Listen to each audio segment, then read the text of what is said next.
In today's video, I'm going to be sharing with you all the best sunscreens for acne-prone skin types that I have tried. So, chemical sunscreens or physical sunscreens, which of this is best for acne-prone skin? The difference between physical sunscreens and chemical sunscreens essentially lies in their active ingredients and how they work to protect the skin. For physical sunscreens, which is also known as mineral sunscreens, it sits on your skin and physically blocks and reflects UV rays.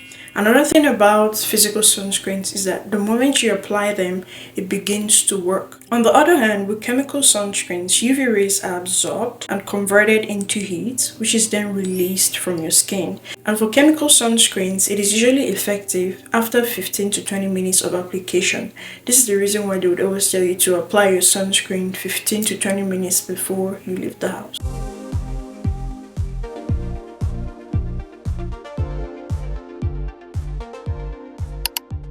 Hi guys, welcome back to the channel. If you're a returning subscriber, thank you so much for tuning in again. And if you're new here, my name is Eunice. Thank you for clicking this video. I hope I give you a reason to subscribe. After learning about the difference between chemical and physical sunscreens, honestly, if you ask me, I 100% prefer mineral or physical sunscreens because it sounds more safe, right? But the issue with mineral sunscreens is that it is, number one, it mostly does leave a white cast. I've never seen a mineral sunscreen that doesn't leave a white cast. If you know of any and you're not a gatekeeper, drop it down in the comment. Secondly, mineral sunscreens are usually pricey. Personally, I've not seen one that hasn't left a cast. I'm very certain that if there's anyone out there that would not leave a cast, it's going to cost you money. This is the reason why I am stuck with chemical sunscreens. Good thing is there are a lot of chemical sunscreens out there that are actually very good and safe for acne-prone skin types. I'm going to be sharing and rating a few sunscreens that I have tried for acne-prone skin types, and I'm going to be sharing the reason for this rating. So I'm starting with this one by Eucerin. It's the anti-shine broad spectrum SPF 50. It says for sensitive skin, and it does contain 5 antioxidants, and it says does not clog the pores. So I've tried this sunscreen and I'm rating it a 7/10. The reason for my rating is because this sunscreen says it is anti-shine, it is mattifying, but honestly this sunscreen isn't so mattifying. And anyways, let me show you. This is the texture of it. The texture of this sunscreen feels like a lotion to me, and it is not completely matte. It sort of feels greasy if you ask me. So yeah, that's the reason why I am rating it a 7/10.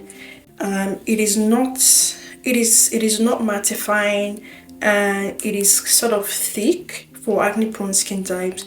But honestly, this sunscreen never broke me out. So that's it for the Eucerin. Another one I have tried is the Roche-Posay Anthelios SPF 50.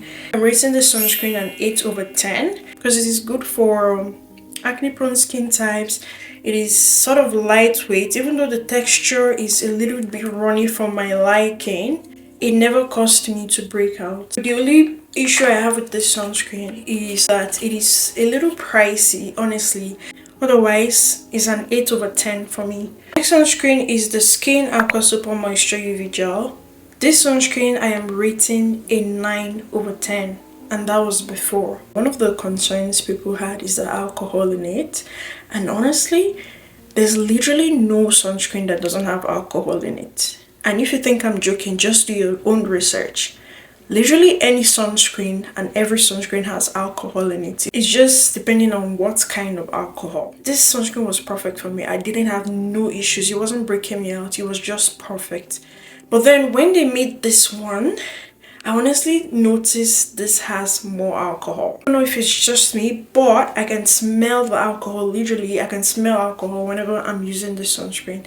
And honestly, I still use the sunscreen and it doesn't affect me in any way. I just don't like the fact that it has more alcohol in it, being that people were already complaining that this had alcohol, and the particular alcohol in this sunscreen can be sensitizing.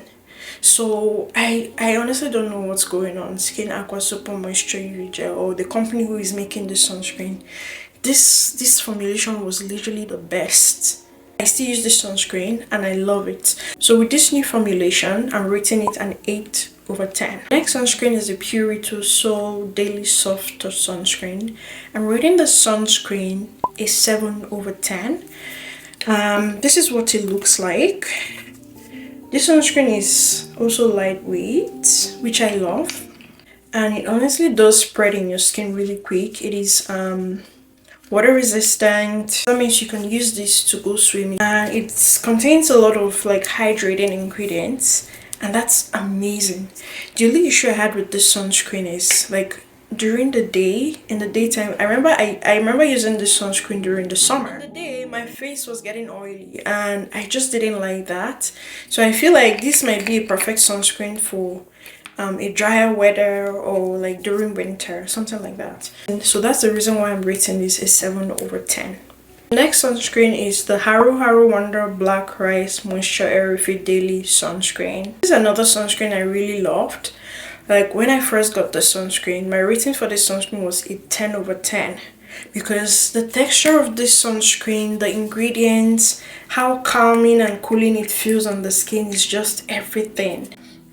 For the texture of it, which is one of my concern right now, the texture is a little thick for acne-prone skin types, because as someone who is acne-prone, you should be very mindful of anything that will clog your pores. Be it a serum, a sunscreen, a moisturizer, you should be very mindful of that. Another thing I noticed with this sunscreen is one of the days I used my moisturizer before I used the sunscreen, and then I reapplied during the day, I noticed it was peeling. So what that goes to say is if you're using the sunscreen and you really love it, you shouldn't use a moisturizer before the sunscreen because it is going to peel. When you do not use a moisturizer, the peeling is very minimal. You're not going to notice it, but it does peel. I'm rating this sunscreen a 7/10. So I am not sure of this sunscreen yet, honestly. I'm still trying to figure it out. That's all I can say. So the next sunscreen is the COSRX Ultra-light Invisible Sunscreen with witch hazel, aloe, and hyaluronic acid.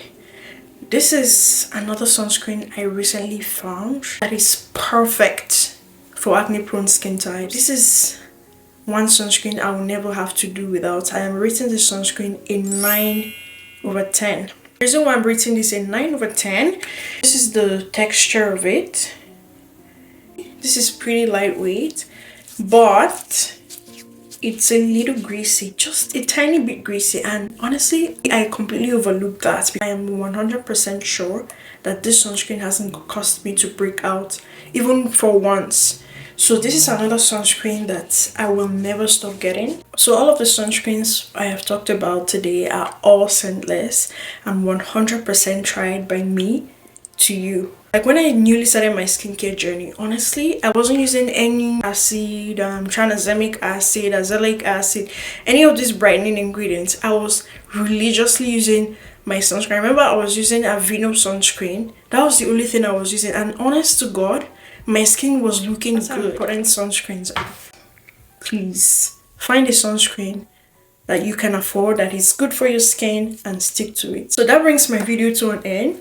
I hope this video was helpful. If it was, give it a thumbs up and please subscribe. Please subscribe to this channel. And if you have any recommendation, mineral sunscreen or other sunscreens that you think are perfect for acne prone skin, please put it in the comment section. Do not be a gatekeeper. Don't be a gatekeeper. Down in the comment section and I'll be very excited to connect with you. I'll see you guys in my next